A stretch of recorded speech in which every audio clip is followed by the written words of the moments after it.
Jessica. Okay. So you can either click on it or leave the meeting. It's your choice, but the program will be recorded. Before we begin our program, our special program, I'd like to read the land acknowledgement. We affirm that the neighborhoods we live in today were once home to many native tribes, including the Illinois, Miami, Winnebago, Sauk, Kickapoo, and Potawatomi. Land acknowledgement is one small way of supporting Indigenous peoples and their ancient history in the United States, as well as their current places of residency in our country. We hope by our acknowledgement, we will inspire others to stand in solidarity with Native peoples.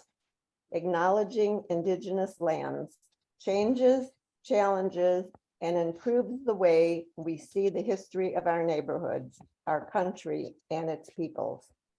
In spite of what was known as the Indian problem, Chicago has maintained a thriving, diverse Indigenous population, the third largest urban Indian population in the United States, with more than 65,000 Native Americans in the greater metropolitan area. Now let's welcome our moderator, Sara Knizhnik. Sara is the chair of the Gun Violence Prevention Initiative in the Lake County State's Attorney's Office. Welcome, Sara. Thank you very much, Bev. I'm so happy to be here with all of you tonight. I am the chair of the Gun Violence Prevention Initiative in Lake County State's Attorney's Office. I took on that role in early June, sadly just 1 month before the tragic shooting in Highland Park. I am really honored to be moderating tonight's event with my friend and colleague, Ryan Busse. But before we get started, I'm going to ask that everyone join all of us that are organizing and leading tonight's meeting in a moment of silence in honor of the victims of the Highland Park shooting. If you can please wait 1 moment, I'm going to share my screen.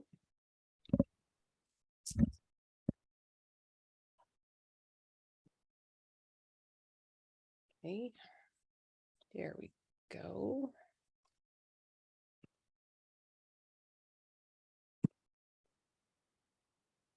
Excuse me, there's a lot of maneuvering and minimizing of windows. Okay, I ask that for approximately 1 minute, we all silently honor the victims lost at Highland Park on July 4th, Catherine Goldstein, Irina McCarthy, Kevin McCarthy, Stephen Strauss, Jacqueline Sondheim, Nicola Toledo Zaragoza, Eduardo Uvaldo.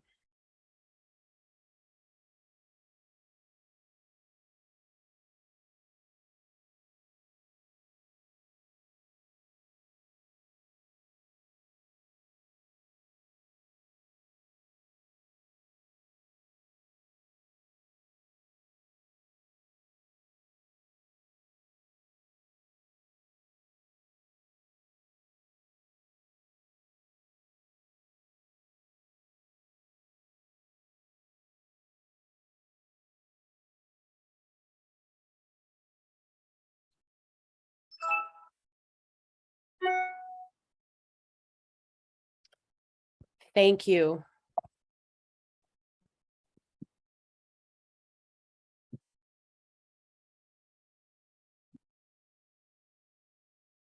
As I said, I am truly honored to be joining in this event. Bev Copeland and I have been colleagues in the gun violence prevention movement for many years.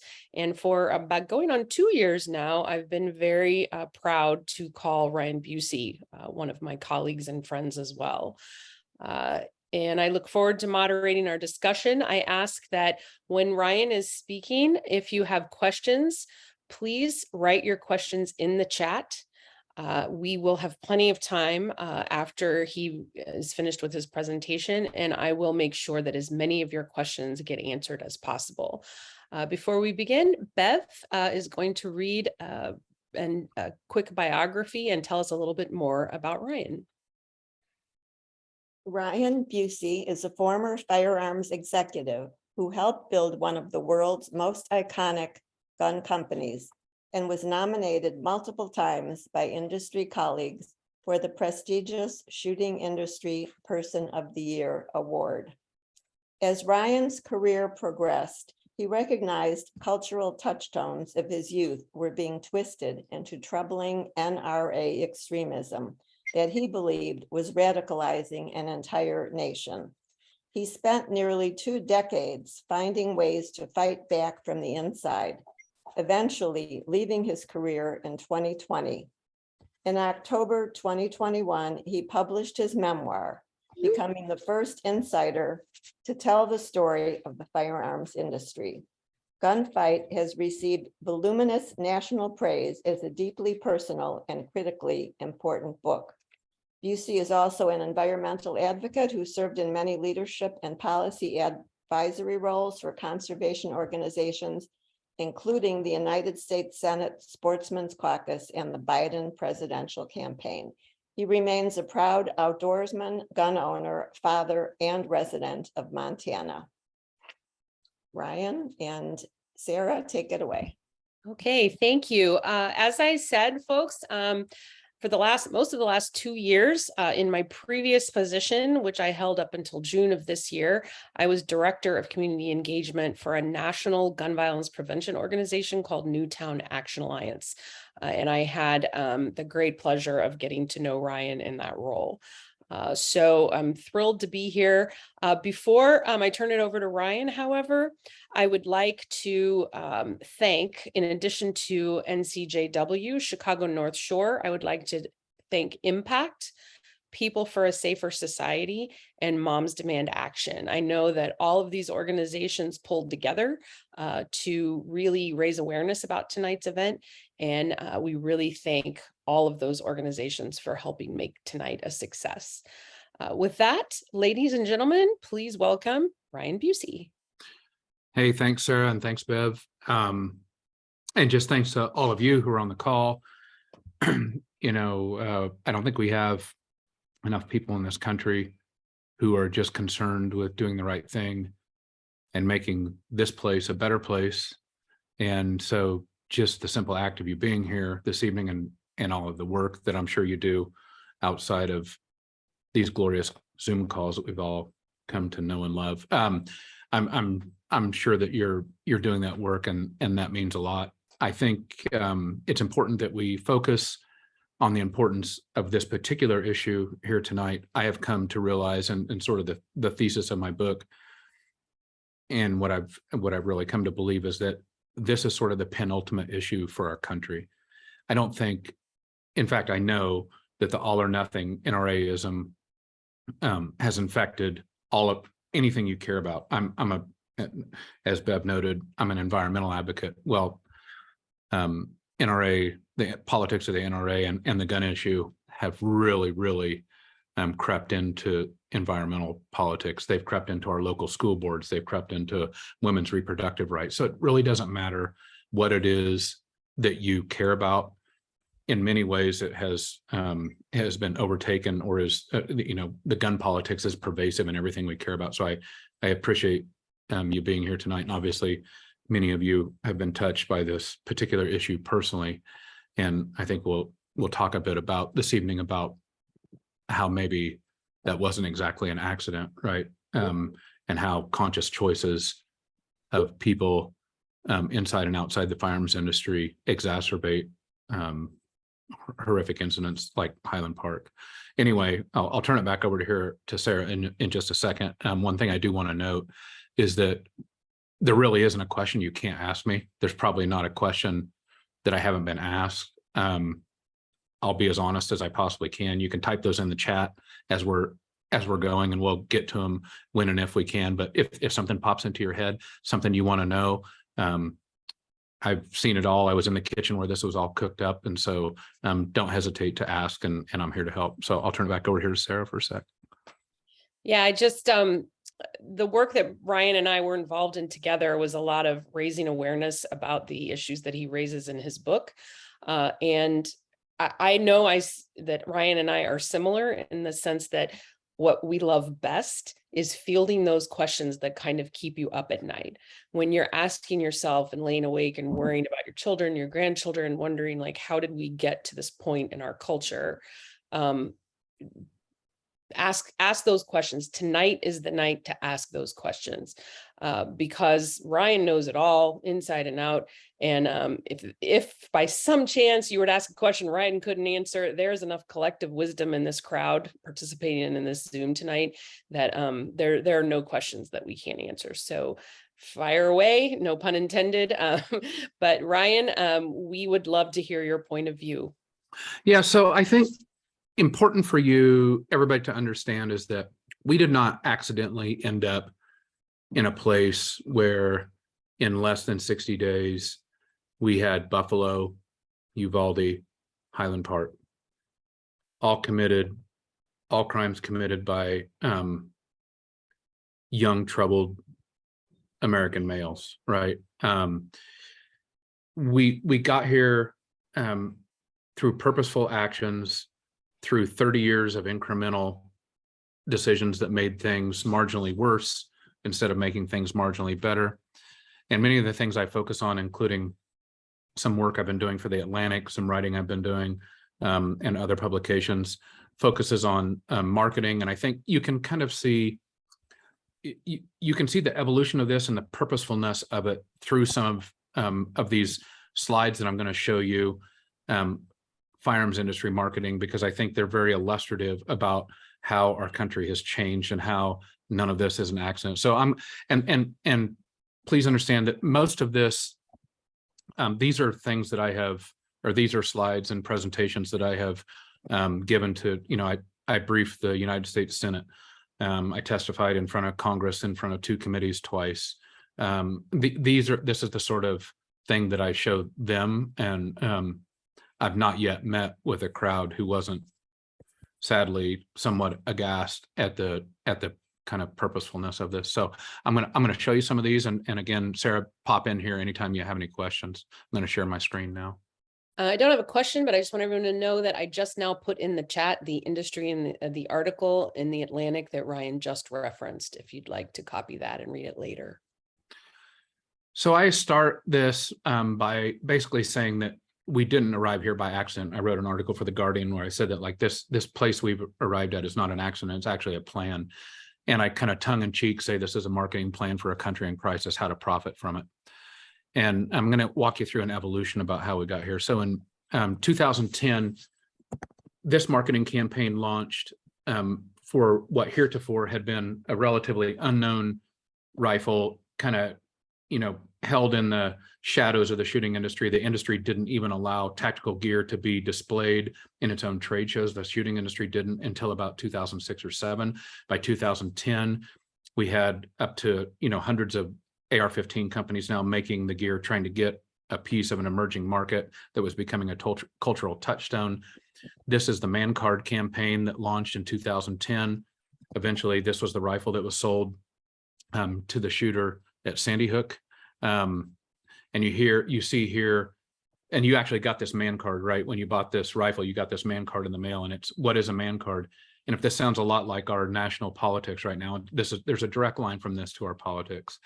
In a world of rapidly depleting testosterone, the Bushmaster Man Card declares and confirms that you are a man's man, the last of a dying breed, with all the rights and privileges duly afforded. You can carry it in your wallet, ready to show at a moment's notice, instantly ending the discussion for any who would doubt you.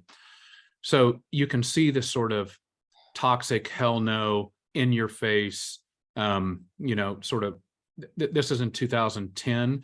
The rifle was sold in 2012, but you can see the direct line to our national politics now and so many of the divisive rallies that we've all seen. This is actually a picture I took at the same trade show where I took a picture of that, marketing campaign. This is an 80-pound helicopter gun, obviously a young boy here. There was a toddler on this gun just before that, and his parents were cheering. Then, of course, a few months later, December 14th, Sandy Hook happens with that rifle from the Man Card campaign. It's gotten even worse not long after that. Here you see, this is well known. This is a kind of a fringe, this is borrowing from a fringe Catholic sort of sect. This is the language here. God wills it. This is an AR-15 and the safety. You can flip it to God wills it if you wish, or war. This is actually a gun that is sold. And then you have a psalm here printed on the AR-15 that happened not long after that AR-15 was made. Then I like to say that the marketing happens for a reason, and it impacts our society. That's why so many billions of dollars, trillions probably now, have been spent on advertising. This is a ad campaign that appeared at the industry SHOT Show. It was a huge wall, probably 20 feet by 40 feet. So this was not like a small little postage stamp. It was on an entire wall, and then it appeared in many national magazines. This happened 2 years before 2020, right? Before Antifa was in the streets, before all of the angst that we saw in 2020. This is a AR-15 maker out of Miami, Florida. And here they're obviously hoping that they can see social unrest because it sells more guns. And if you look at the way these guys are dressed, backwards ball caps, t-shirts, jeans, AR-15, it's a very specific look, right? Then you see 2020. Here you have Kyle Rittenhouse, t-shirt, backwards ball cap, AR-15, jeans. I don't think that's a mistake. Go back and look at that. Look how similar that is. Eerily similar. These things struck me, and I pushed back and fought against them, because this was not the industry I entered in 1995 with a sort of respect and responsibility that would never condone these sorts of things. But the industry did condone this. This was an ad that was released by one of the largest retailers in the industry just after Rittenhouse was acquitted. And it struck me, there was something interesting about this ad. I didn't know it at the time. I researched it. Very particular look to this, be a man among men. And this should be of particular interest to the group this evening. The racial undertones to this are very frightening. That was a direct copy of the Rhodesian Army Bush War ad that was in the Bush War in Rhodesia, which was the Make Zimbabwe Rhodesia Again hat that you saw. This ad was what was used to recruit white Rhodesian Army officers in the war against the native African Black tribes wanting to take Rhodesia back to Zimbabwe. Dylan Roof, who was the South Carolina church shooter, wore a hat that said, Make Zimbabwe Rhodesia Again. You see here a Rhodesian flag sewn onto his jacket. Again, that was this is the ad again from the retailer. The largest firearms companies in the country all sell through this retailer. Here is an ad about how social angst and turmoil can be used to sell more guns. I think Sara has probably heard me joke about this before, but out of the obvious disgust and distaste I have for this ad, which is social turmoil is good for gun sales, I have to laugh at the ninja chick back here. I mean, come on. I mean, seriously, you got to do better with your magazine ad there. But you get my point here that social angst is being used to sell guns. This was an ad. This is a picture of an ad I took at the 2018 SHOT Show, the large industry trade show. You see Victos. This is kind of a foretelling of January 6th. You have this weird interaction of 1776 Patriot with a modern AR-15 and then gear for your daily gunfight. And then, of course, this is what came to pass in January 6th, the weird 1776 AR-15 flags, daily gunfight thing. This is a slide with some of the tactical gear companies. There are now 500. Again, about 15 years ago, none of these companies could even display anything in the industry trade show. It wasn't law. It was a social norm. It was a responsibility that the firearms industry held itself to. Now there are 500 of these companies. Some of these slides are the exact slides that were viewed by the Buffalo shooter when he decided which sort of tactical gear he would purchase. Here you have a melding of Boogaloo Boys and the Proud Boys, which they're smoking the cigar and tipping the head back with the AR-15 is one of their hallmarks. These are all social media posts from up to 500 tactical gear companies. And I look at this and think, well, how is it possible that we don't have troubled kids turning into these people, by the hundreds and dozens, right? It's not an accident. This is obviously targeted a very specific demographic. These sorts of social media posts are not targeted at anybody but, young 18, 19, 20, 25-year-old kids, right? That's what this is for. Obviously, you have the sort of white replacement theory mixed into this. This is a quote from Tucker Carlson. The left wing is waging the first revolution in history that is about to overthrowing the middle class. They hate the guns that are the tools and that millions of normal people own them. Obviously, you hear a lot of white replacement theory in those words. This is a picture of a guy I took at an NRA convention. This was not uncommon. It just happened to be, I snapped a picture of him. This is the sort of, I call it casual racism. It's not even really casual. It's pretty damned overt. But this guy said that he was selling the hell out of these t-shirts. Everybody was giving him high fives, right? There's 10,000 people in this convention hall and nobody says a word to him. See what else I have. I'm sorry, I don't mean this all to like shock the hell out of you, but you should be somewhat shocked.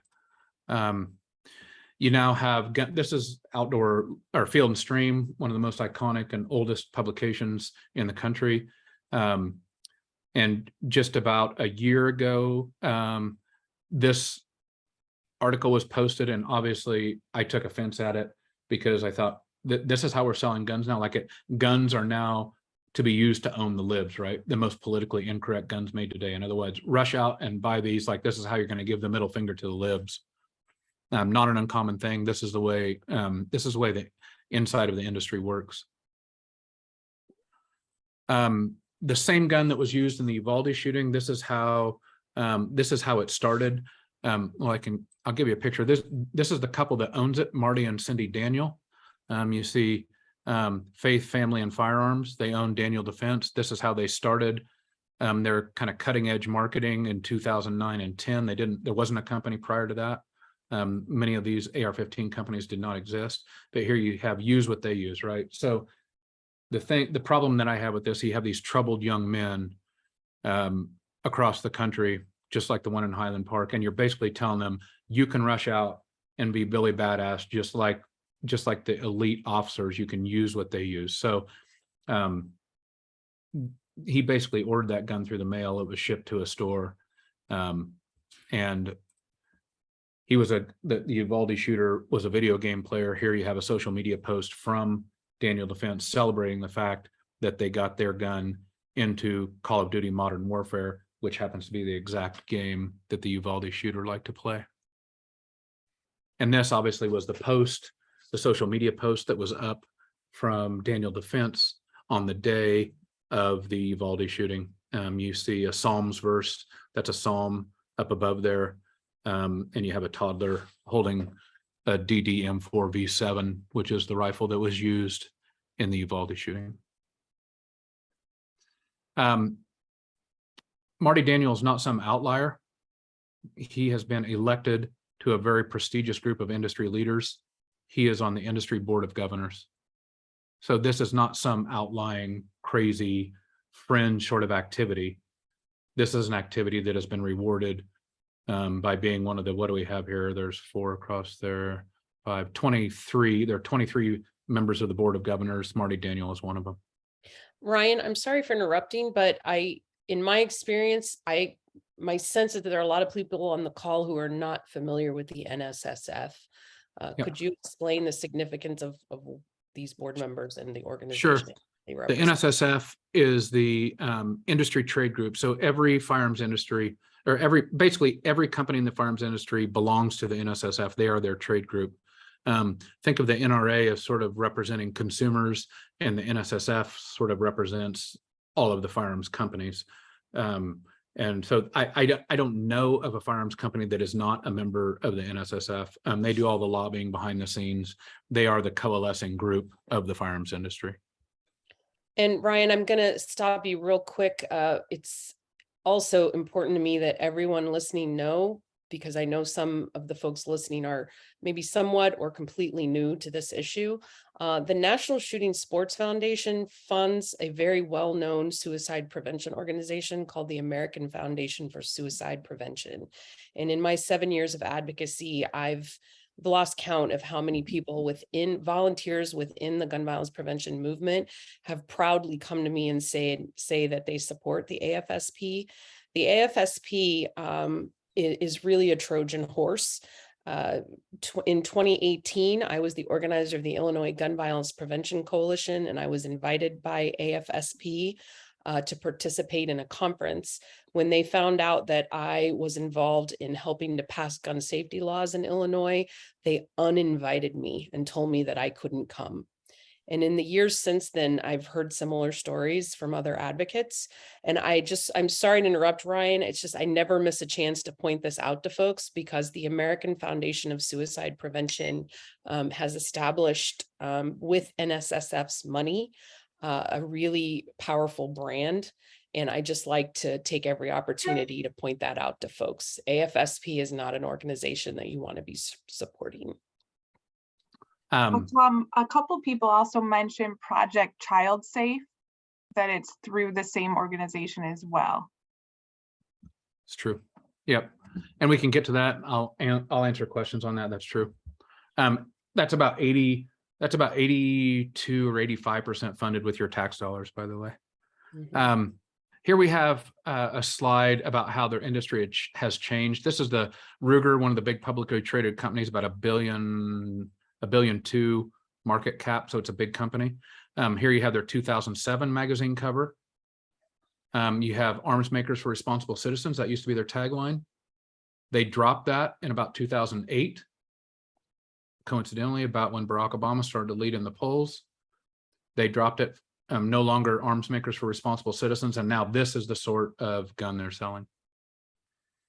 I think it's really important for everybody to understand the way extremism is now advertised and celebrated and proliferated through the industry. This is an actual gun that's being sold, advertised, fancy website. You could type it in your Google search bar right now. I don't think it takes a lot of creativity to guess at what an urban super sniper is supposed to be used for. At least I don't have to use a lot of creativity for it. This is legal. PLACA covers this. PLACA is the Protection and Lawful Commerce in Arms Act that was passed in 2005. It essentially shields firearms companies from the impacts of irresponsible advertising. I don't think this is responsible. Here's another one. You have the CMMG dissent. And then you have this sort of Bible verse Christian nationalism laced with why you should buy this. And essentially it's saying, be ready to use this in a civil war. Be ready to use this against your fellow citizens that work for the government. That's essentially what this says. Here you have Palmetto Armory. I think they're the 14th, 15th largest firearms manufacturer in the United States and one of the biggest retailers. They made and marketed for a year the Boogaloo Boys model. They called it the Big Aloha, so they didn't have to say Boogaloo. I mean, and for those of you who don't know what the Boogaloo Boys are, they're essentially a far-right libertarian organization that hopes for a race war to end the U.S. government. And their hallmark are Hawaiian shirts. So this gun was actually sold just like this. Thousands of these guns were sold and marketed. One of my favorites here, this is a silencer, a suppressor. This is an advertising campaign that just launched a few months ago. Natural male enhancement, it says. Here you have Donald Trump Jr. speaking with the CEO of that company in their factory. Ryan, could you explain what silencers and enhancers are and why they're particularly problematic, especially for law enforcement? Yeah, so a suppressor or silencer, basically, it's like you see on the movies. A silencer, it doesn't quite silence the noise that come out of the rifle, but it greatly reduces it. And a suppressor is just about as effective as that. And these things are governed by the 1934 National Firearms Act. So you have to, right now, you have to fill out, you have to apply for a federal tax stamp, and you have to do what I call kind of a Magnum background check.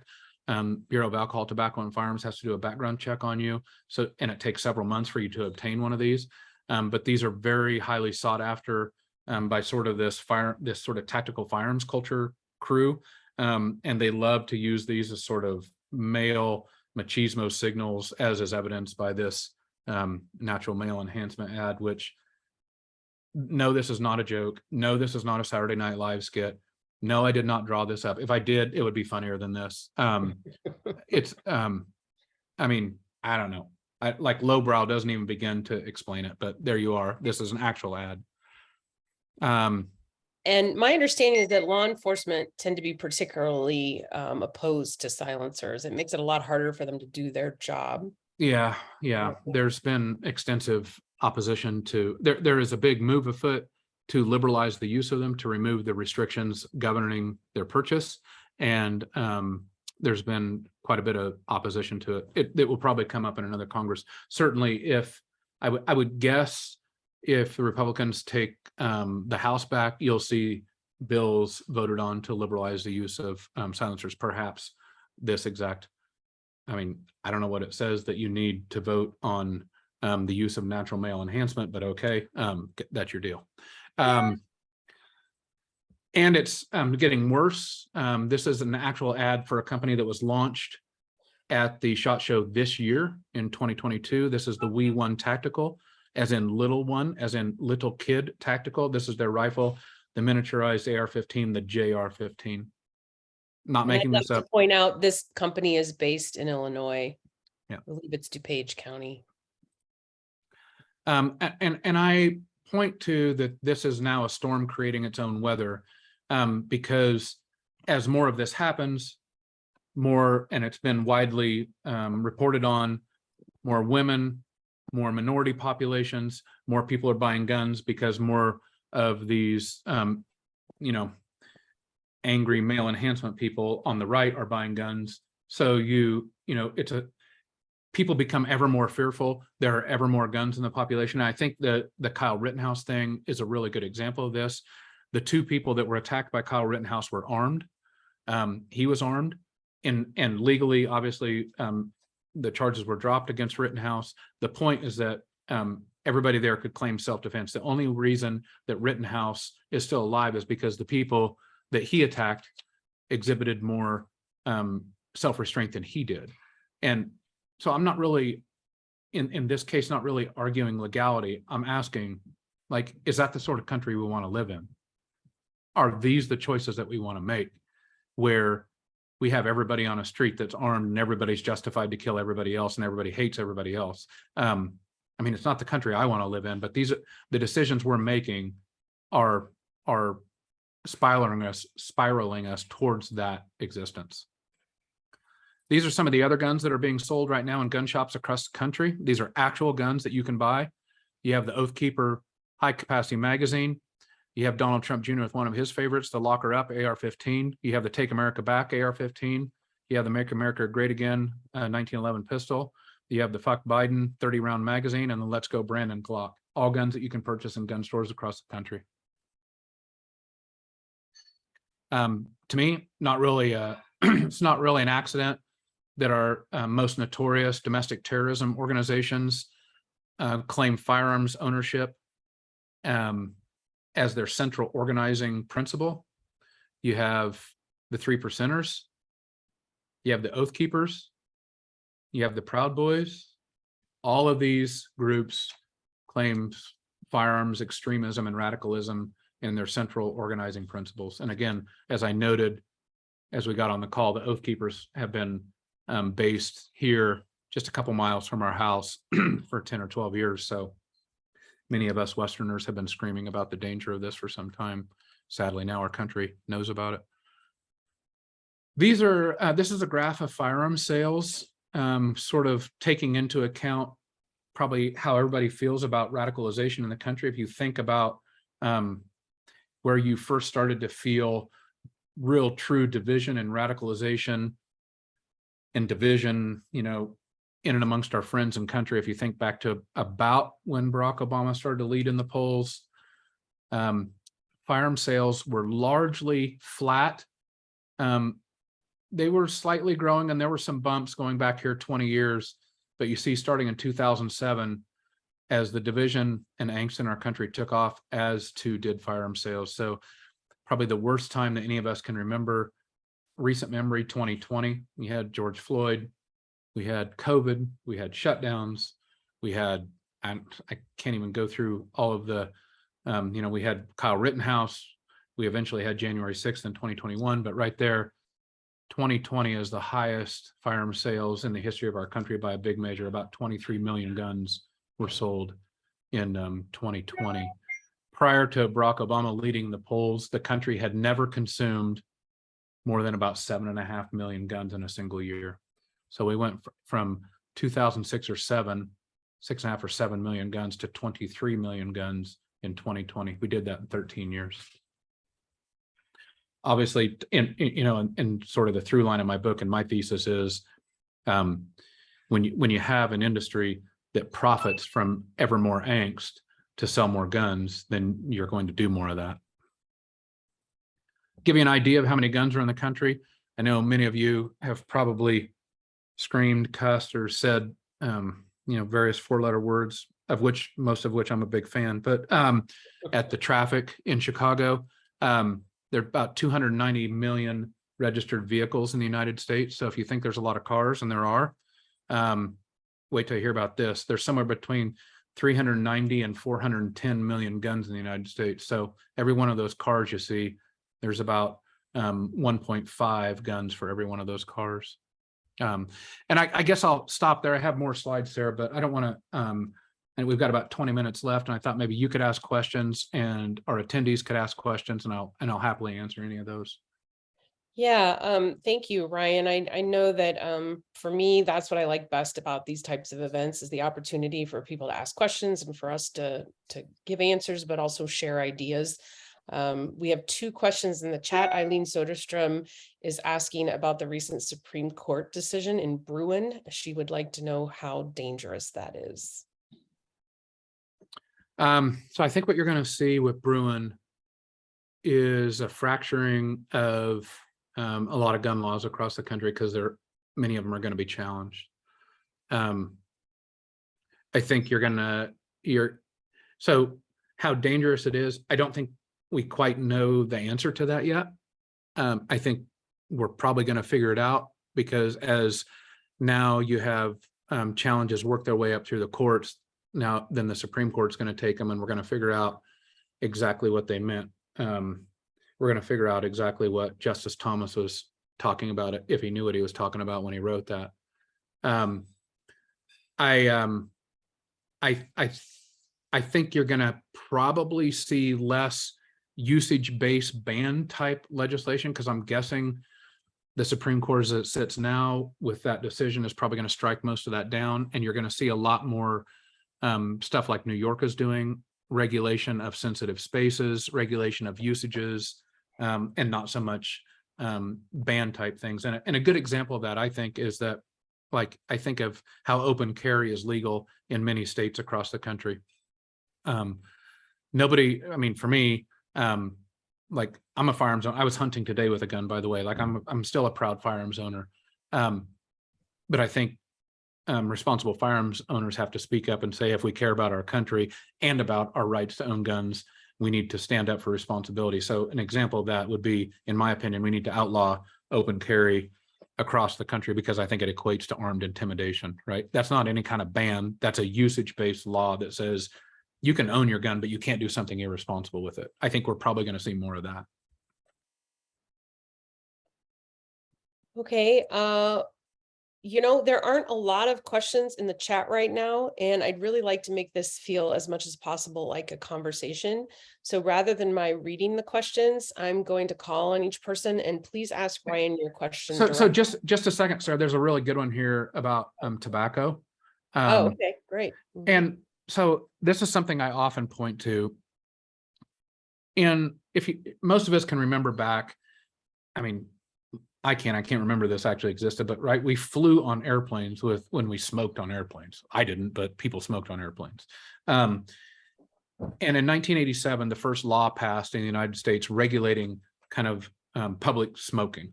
And it said it was a 2-hour ban on smoking. If the flight was an hour and 59 minutes, you could not smoke. And if it was 2 hours and 1 minute, you could smoke. That was 1987. And if you fast forward to now, you can't, like, nobody thinks about, you don't walk into bars and restaurants and airplanes and everywhere else where like smoking is ubiquitous. Think of how our culture has changed so fast. And yet we didn't outlaw smoking. We didn't ban cigarettes. You can still rush down to the grocery store and buy like cartons of cigarettes if you want, right? You still have the right to do that. But we took actions and made decisions to make things marginally better. And in so doing, we changed our norms around our culture. And I think that smoking point is a good example, probably, especially with Bruin, of how we're probably going to have to attack this going forward. Okay, Sarah, sorry. Yeah, in my more optimistic moments, it helps me to keep moving forward in this work if I kind of choose how I view new developments. And when you put it that way, Ryan, I'm a firm believer that policy change and cultural change sort of reinforce each other. I suppose the positive, more glasses half full way of looking at the Bruin decision is if it leads to policies that in turn lead to changes in cultural norms, like the ones you described with smoking, then, let's try to make lemons with lemonade, right? Or lemonade with lemons. So, I mean, that's a really important point. I'm really glad you pointed it out. And thank you, Hala, for raising that similarity between the issue of gun violence and smoking. Mary Jane Wang, Ryan, is a very effective gun safety advocate. Mary Jane, would you like to ask your question of Ryan? Sure. Let me unmute myself. Thank you, Ryan. This is the second time I've heard you speak, and you're so informative and insightful. You got to get something better to do with your time. I'll start reading your book next. That's next. Okay, that's much better. So my question was about safe storage. I work with, as a volunteer with Be Smart for Kids, and all we do is public education about the importance of secure gun storage and preventing youth gun deaths through suicide, gun suicide, and unintentional gun deaths. And now, the data shows the link with unsecured guns and school shooters. And so sometimes we get gun owners who are really, really opposed to locking up their guns. What is your sense, like, in the current gun owning community right now with the culture, what it is? Like, would you say most gun owners are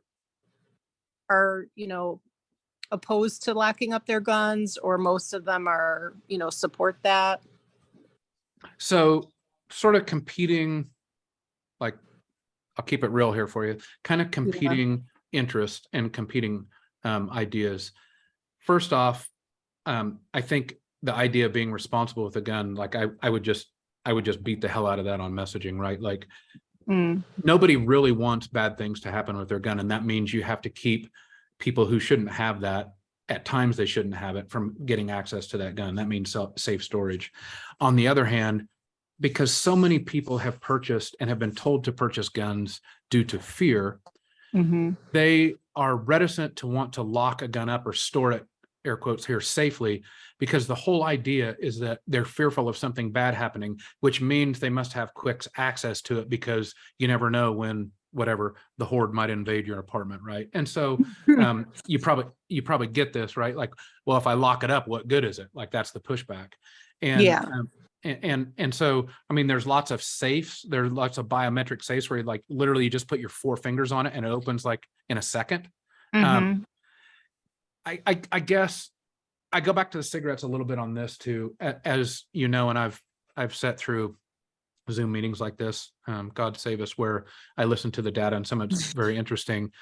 Look, if you put a gun in your house, you and your family, in my case, my wife and my kids, they're somewhere between 300% and 500% more likely to be a victim of gun crime and commit suicide, right? I mean, that's just the data. It's just what the data says.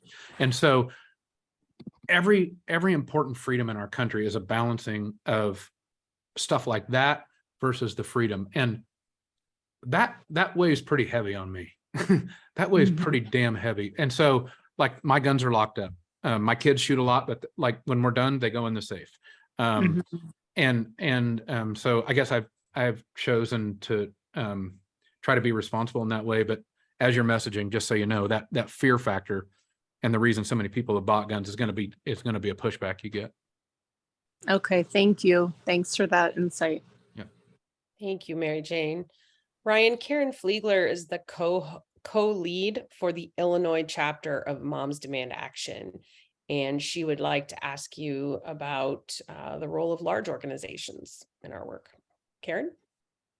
Thanks, Sarah. Thank you, Ryan, so much. I was just curious from where you sit, what you've seen as be more effective or impactful as far as some of these larger organizations, whatever the organization is. I mean, definitely us as individuals too, but we have so many new volunteers in the last, basically since Buffalo and Uvalde. We have 20,000 new volunteers in Illinois alone.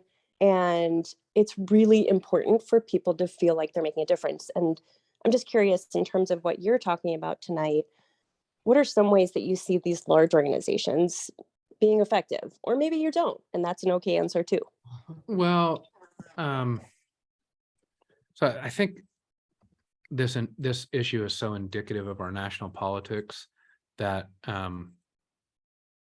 it's a lot like that. Like I think I was at the White House signing ceremony for the gun bill that passed a few months ago here.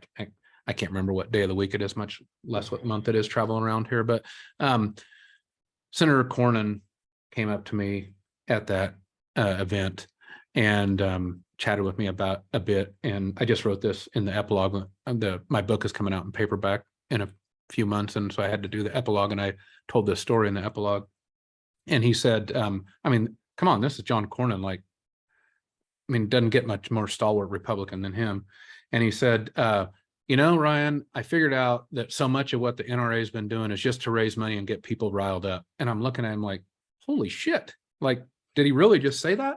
Well, but he said that, and look, the bill wasn't perfect, and there are lots of people that were disappointed with aspects of it. And Cornyn himself, at the behest of the NSSF and the NRA, killed the provision that would have raised the minimum age for buying AR-15s to 21, which I think is the most common sense thing that could have been done, and it wasn't done, right? And it was on his shoulders. So I could have like ripped into him, and I think I would have had good reason to do it, but I didn't, because I think that small thing that he did, having a little bit of courage, was really important, because basically we've been absent that little bit of courage for quite a while. And to come back to your question, the reason that happened is because Giffords, who I work with, and other organizations put gun owners in his office. They said, look, not everybody is like there are lots of reasonable gun owners that want to do the right thing. My point here is, I think big organizations that see the bigger political picture and break down the realities of our national politics with sort of finding this middle road where, like me, like a gun owner who says, yeah, I'm a gun owner, but like, I'm not an irresponsible gun owner. Like, this is the way we're going to break things down. And so I'm a big fan of sort of larger organizations being creative and finding new ways to message that way. And frankly, I think Shannon Watts, who is a friend and who is super smart, I think she messages this way all the time, but also finding people who sort of fit the bill is really important. thank you. That's super helpful. Ryan, Joanne Potashnik has been a leader in the gun violence prevention movement since long before I got involved. She is a community leader on many different issues in Chicago, and I'm going to turn it over to her. Joanne, please ask your question.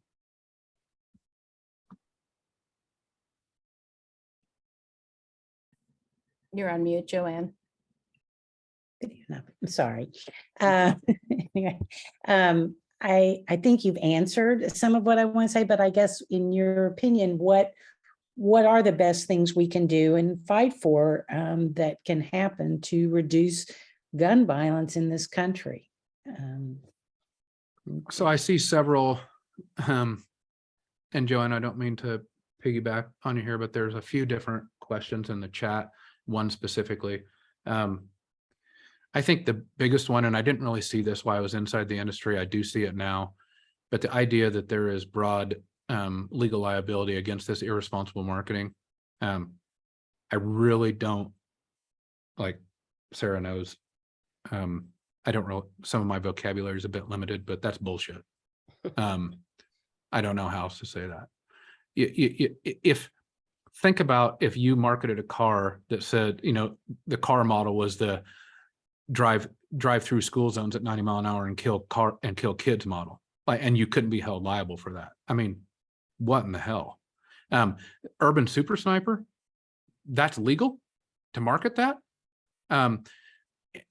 And I think it sends this broader, by allowing that sort of marketing, it sends this broader message that this sort of toxic masculinity, solve your problems with guns, all that, like, that's okay. And it's not okay.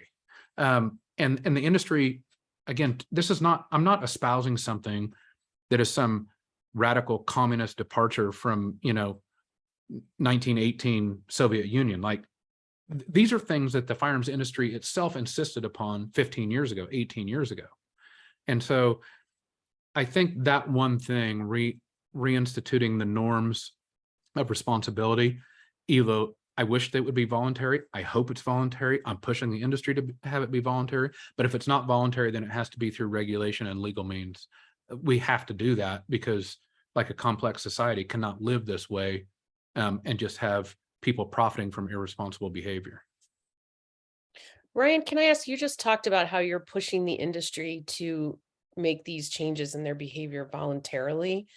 How are you going about that? To be perfectly honest, I've done this work full time for almost 7 years, and it honestly has never been a serious thought going through my head that the gun industry could be persuaded to kind of return to its focus on responsibility in firearm usage, rather than sort of just pushing for more and more gun sales. Well, I need to have a more open mind about it, and I'd really like to know, you know, how do you foresee trying to get the gun industry to begin policing itself and return to a message of firearm responsibility? all right. Is this a competition for who's the biggest cynic? Come on. I might win. You might. Like, I'm hopeful because they used to do it. I'm hopeful because it's the pro-gun thing to do. Like, that's what I say. Like, you know, universal background checks, raising the age to 21, like, these are what responsible gun owners do, because we care about maintaining the democracy. We care about the rights of everybody. We care about all of our rights, not just a single right. So I'm hopeful that that messaging breaks through. Is it breaking through as fast as I'd like it to? No. Is your cynicism probably somewhat well placed? Yes. But I really think it's important for all of us to message that way, because this is not some radical thing. It's not some newfangled crazy idea, right? That the industry and gun owners did this themselves less than 20 years ago. And so I think it's important that we don't let loose of that, because in political messaging, what if legal means or legislation has to flow instead of voluntary actions, then it should flow from the idea and from the genesis that this is something the industry once, not very long ago, insisted upon itself. So I'm sorry, I'm going to get the names wrong because I read your book more than 6 months ago now. But you write in your book about a major turning point in the way the industry behaved. You talked about, I think it was in the wake of Sandy Hook, there was a major firearms manufacturer that made an attempt to I can't remember, support some Yeah, it was actually prior to Sandy Hook. It was in 2005. So it was in the wake of maybe Columbine? It was after Columbine, yeah. And Smith and Wesson struck a deal with the Clinton administration, and that ended very poorly. Right. And they were Smith and Wesson, the leader of that company at the time, was really kind of hounded out of the industry, if I he was, yeah, correctly. Do you feel like that was really the turning point? Well, that's one of the turning points, but as I tell everybody, there's nothing that goes on in radicalized right-wing politics now that I did not experience or see seeded by the firearms industry. So if you think of Adam Kinzinger and Liz Cheney now, who kind of stand up and try to do the right thing, right? There's not a place for them. They're hounded, like both of them are going to lose their jobs. And the firearms industry 20 years ago perfected that. If you stepped out of line 1 iota, like that's what would happen to you. And so, yeah, I think it was a turning point, and I think it was a turning point for the country. Yeah, I think that's maybe the overarching theme of your book. Anyone listening who has not yet bought and read his book, please do, because it's illuminating, to say the least.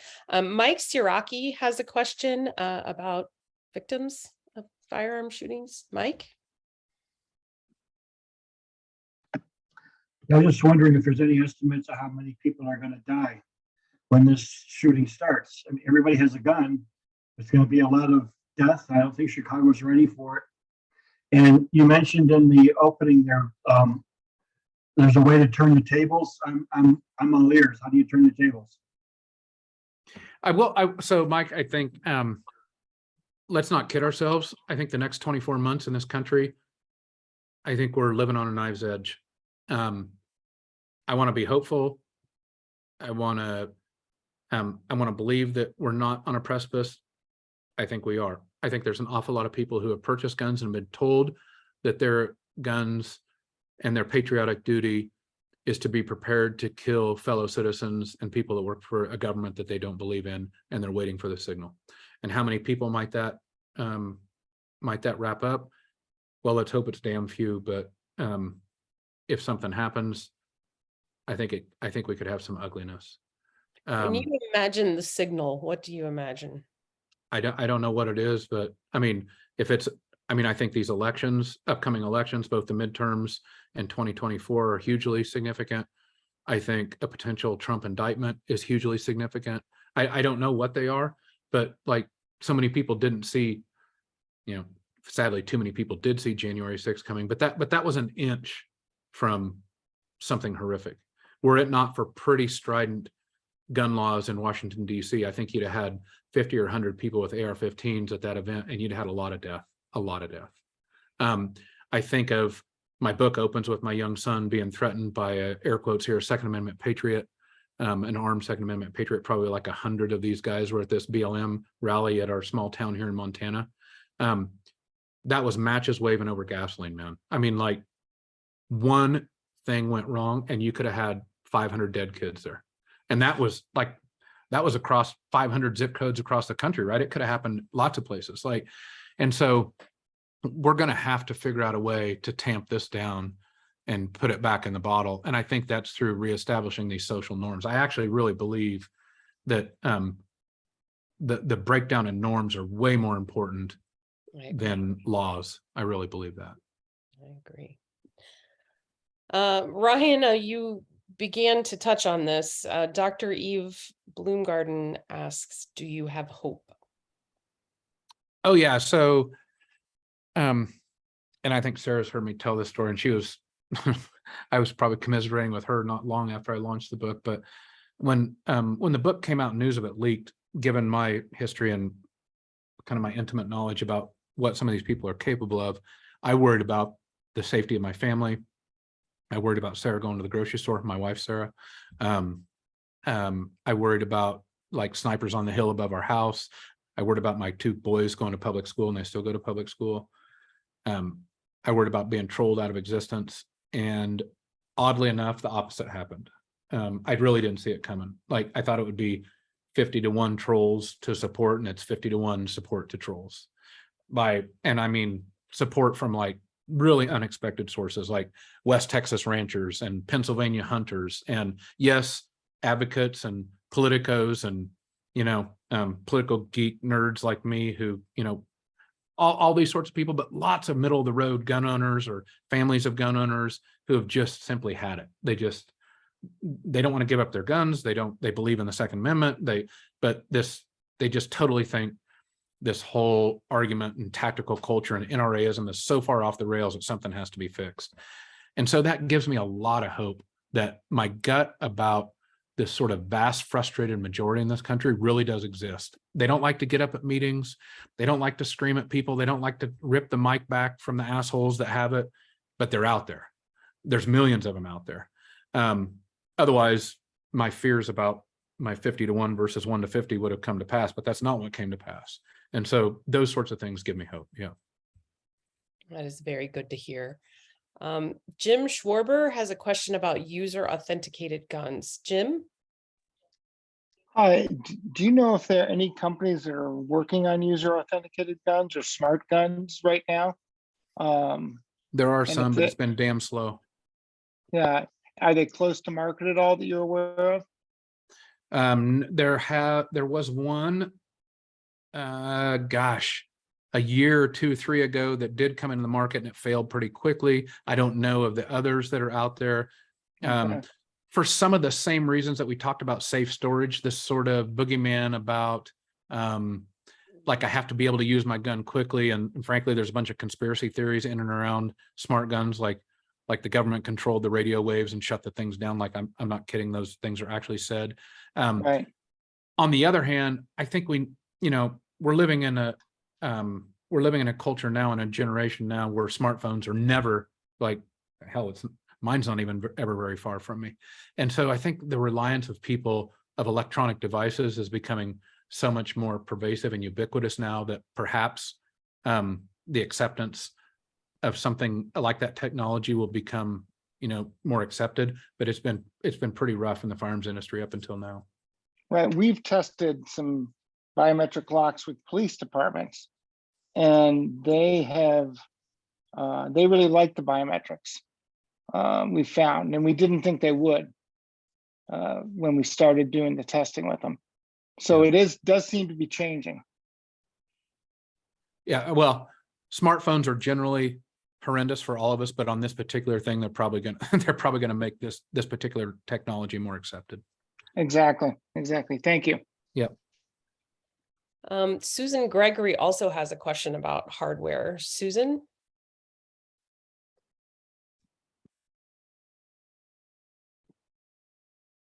You might be on mute, Susan. Trying to unmute. There we go. Okay. Yes, I came a little late, so maybe I missed this, but do you know how switches are marketed? These are attachments to handguns that make them fire semi-automatically, and there's a plethora of them in Chicago, and it is just wreaking havoc because that's now you can spray with your handgun rather than having to, fire a single bullets. Well, so just to get everybody's terminology right, first off, most handguns now are semi-automatic. Semi-automatic means you have one bullet, you pull the trigger, it goes bang, you pull the trigger again, it goes bang. What you're talking about is fully auto, meaning, and the technical definition of fully auto, and I don't want to bore you guys with this, but you might as well get it right, because when you don't get it right, the pro-gun people like to make fun of you for 5 minutes, and then the whole debate kind of derails, which, again, one of my favorite terms, that's bullshit, but you might as well get it right. And so fully auto is you pull the trigger one time and it just keeps firing. The trigger being discussed, there's these force reset triggers, there's another kind of trigger, and they don't meet the definition of fully auto, because you technically have to pull the trigger, or the gun actually is set. Think of it like this: it's set so light that the force needed to pull the trigger is basically no trigger pull. And yes, there are lots of them out there. There are more of them out there all the time. They're essential. When you see the gun function, it basically looks like the gun is fully auto. Sadly, it still meets the definition in most cases of semi-auto, meaning it's legal. And I think this is a case. In fact, I was talking to a reporter about this today, very much like the internet, how the internet blew onto the scene, and like all the laws of a democracy weren't set for that sort of rapid technological increase, right? Like it happened to our society too quick. Our laws couldn't keep up. That's what's happening in firearms trigger technology right now. Our laws and our terminology is not set to keep up with what's changing in firearms technology. And so it's frightening. Ghost guns are the same way. Ghost guns, these force reset triggers. There's some other devices out there, much like a bump stock, but yeah, a lot of it's out there. Ryan, Joan Lavelle is a member of an outstanding progressive advocacy organization in Park Ridge called Action Ridge. And she has a question about one of the lawsuits that are being filed in response to the Highland Park shooting. Joan? I'm just wondering what you had alluded to, the fact that the lawsuit is about their advertising. So I'm wondering what impact do you think that lawsuit will have? I think it's gonna be a tough road to hoe given PLACA, the Protection of Lawful Commerce and Arms Act, but I also know, and I think Sarah knows the attorneys, Josh and the attorneys for the Sandy Hook case, and they were very creative and dogged. There were some things that lined up in Connecticut that allowed them to be successful on that case. My guess is this one's going to be tough, but I know, the Smith & Wesson M&P that was marketed to this kid, M&P means military and police, right? It's marketed as a military and police rifle. You can just start there. So they'll probably have some creative legal strategies about the realities in which these guns were marketed and sold, and we'll see. I would guess it's tougher than many. I think many of you would look at this case and think, well, how could that not be won? But it's going to be more difficult than you think.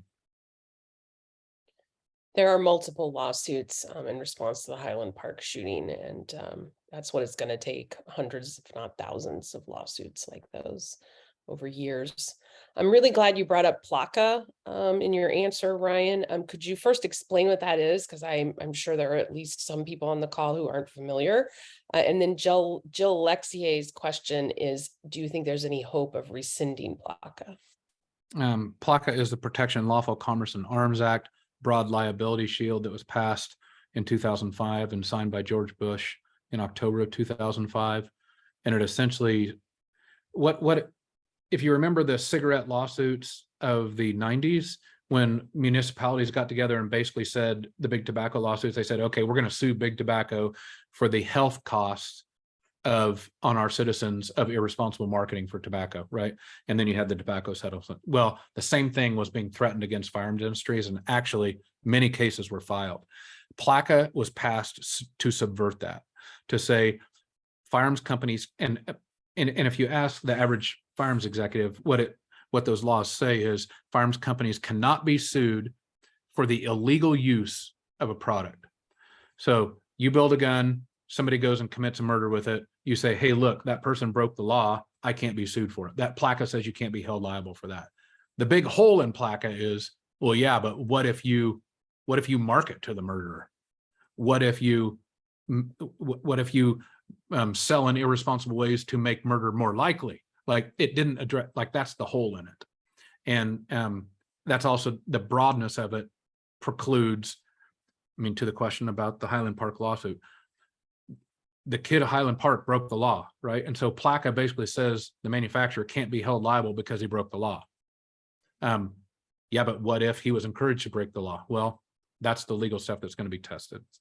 And specifically for people who are wondering about Ryan's previous answer about how he thought it'd be a tough road to victory for the Highland Park lawsuit, what you have to keep in mind is that big hole that Ryan just described, that the manufacturers can be successfully sued for marketing the products in a certain way. What you need to know is that succeeded because of the law in Connecticut that outlaws, help me out here, Ryan, there's a state law in Connecticut that says you cannot market products. Yeah, so there's one small hole in PLACA that exempts, that says state laws, if a state law exists, and again, not an attorney, don't play one on TV, but basically there is a small sliver of hope where state laws can preclude some of these federal laws. And it just so happened in Connecticut, which is where Sandy Hook happened, which is where, where all this stuff went down. It all lined up just to happen there. I don't know that Illinois and other states are going to have these sorts of exemptions, but this is what we're going to find out. Yeah, I don't think Illinois does have a law like that law in Connecticut. If there's anybody on the call who knows differently, there might be some lawyers on the call. Please speak up. What about do you have hope of rescinding PLACA? That was Jill's question. I'd say it's very slim. Well, it definitely won't happen unless the Democrats retain a majority in the House and Senate. So even, just given the toxic nature of gun politics, even with 60 in the Senate and a big majority in the House, still going to be a tough road to hoe. But I mean, it's really in a lot of ways the most American thing to do. Who can argue with responsibility, right? But we'll see. Well, we've done hard things before, so I'm going to be hopeful. Dr. Hala Akbarnia, Ryan, runs the level one trauma center in Lake County, not far actually from where I live. And that is where most of the gunshot victims are treated. Dr. Akbarnia is a victim of a survivor of gun violence herself. And she's also working with our new gun violence prevention initiative in the Lake County State's Attorney's Office to coordinate with trauma recovery specialists on her staff and also the violence interrupters that are going to begin work here in Lake County within the next few months. Dr. Akbarnia would like to make a comment. Hey, Ryan, thank you so much for doing this with us. It's great to hear voices from all sides of this, but obviously I'm an ER doc, so I see victims all the time. And as Sarah said, I've been involved in some personal ones as well. I'm part of a group called Impact also that we do a lot of advocacy for basically all things public health, you know, if it was really born out of COVID, and also, you know, reproductive rights, gun violence prevention, anything public health related. But what is extremely frustrating to me right now is I'm at a national meeting, American College of Emergency Physicians, representing 38,000 ER docs. And I'm at the leadership meeting for 400, there's 400 of us here. And we pass resolutions for different policies related to public health, anything related to how EM could be more beneficial to the community that we treat, which is everybody. And not one time is there anything that gets passed through here that's related to gun violence prevention, because we are so divided as a group. You know, whenever it would come to any kind of head, you know, you have people who are, and there are many, many gun owners who are EM docs, just basis of who we are, I guess, who are very much like you, who are very supportive of safe gun laws, but there are very many who feel very, you know, especially in some of the states that are very protective of this, feel threatened. And I feel more than anything, this is more a comment of just this is society right here. And if we can't, as EM physicians who see the worst of it, come together, sometimes that makes me lose a little hope. So it's, you know, I'm grateful when you say that there are people from all over the place reaching out to you. I don't know if you have any words of advice as to how to handle people on this level, but like, I think that's one of the things that I just always think, how, if we can't change it within our own societies, how do we do this nationally, you know? Well, could you ask me a harder question? Sorry, keeps me up at night. Like, this is why it's like, I really believe our whole country is sort of wrapped up in this thing.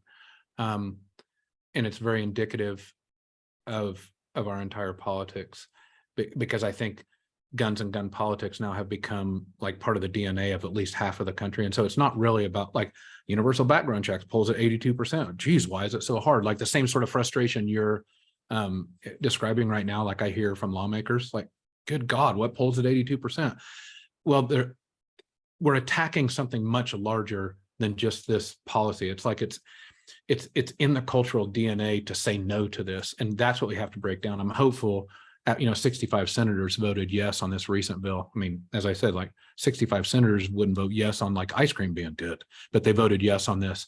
There's something bubbling up in the populace that says we're closer to breaking this down. The only thing I'll offer to you is my most effective advice is to really co-opt and use the language of the other side.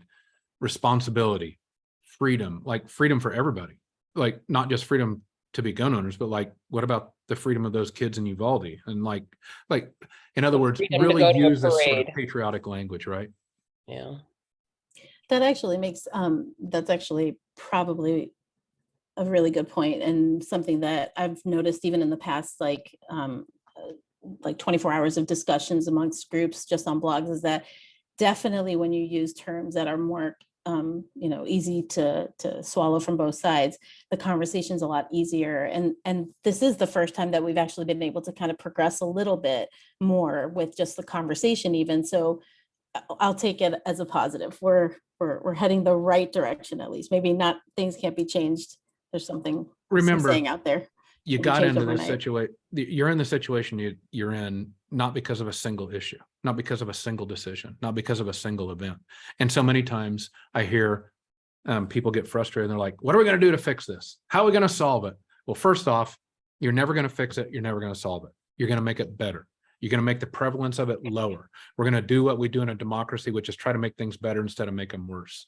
The other thing is, it took 30 years to get into this. We have to start like John Cornyn did, imperfect, right? But he did something. We moved the ball a little forward, and we helped sort of start to reestablish some of those social norms. So I know it sucks to say have patience in something like this.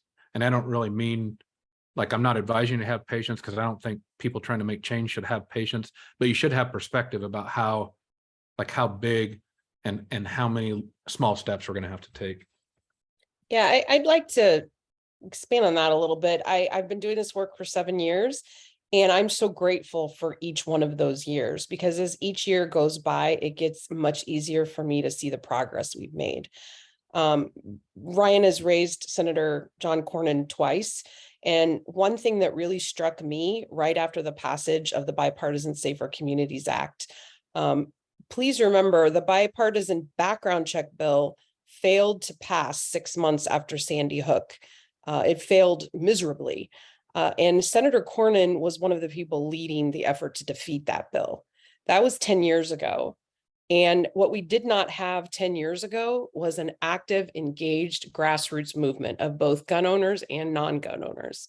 And when you fast forward to this year, Senator Cornyn led the Republican effort to find a way to pass the Bipartisan Safer Communities Act. And what we have to keep in mind is when, right after Sandy Hook, when the background check bill failed, mostly at his leadership, it was the gun industry that they were listening to. Today, this year, when the Bipartisan Safer Communities Act passed, John Cornyn was asked a question by a reporter about a few days after the bill passed. And if I hadn't been in this work for 7 years, I wouldn't have realized how impactful Cornyn's answer to the reporter was.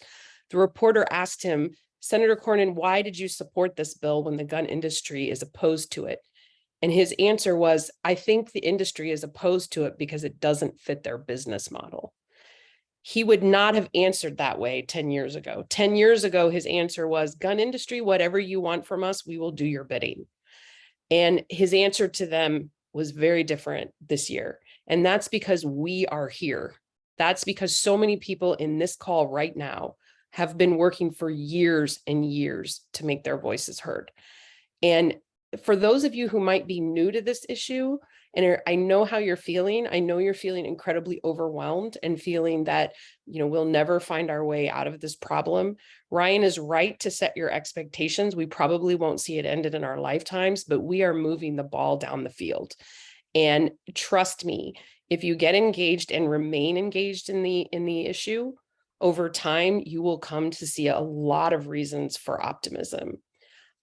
So Hala, I will just finish up by saying, let's get Ryan in front of the emergency medicine docs. Okay. So after this call. That sounded bad. That sounded totally bad. I don't want to see the emergency docs. Oh, right. Of course. I mean, let's have him do a presentation to ACEP. Okay. Let's talk about that, Hala. Okay. That sounds good. Sarah, Sounds it's good. Bev. I just wanted to cut in for a moment.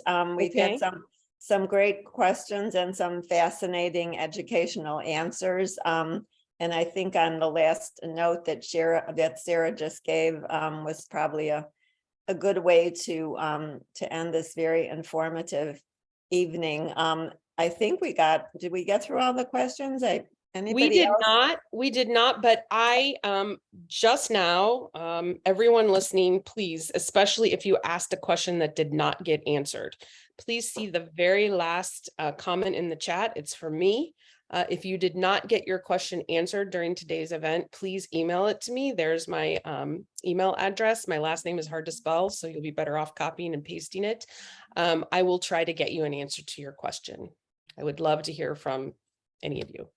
That's so great, Sarah. Thanks, Thank you everybody. so much. And Ryan, thank you so much for writing that, for taking the chances the chance that it involved to your family, the danger that you put your family and yourself in by writing that very honest and compelling book, Gunfight. I hope everybody will get a chance to read it. And thank everybody. I just want to thank everybody so much for making this a very successful event. So Thanks, everybody. Have a good night. Take Thank you. care. Be safe. Be Okay. safe. Bye-bye.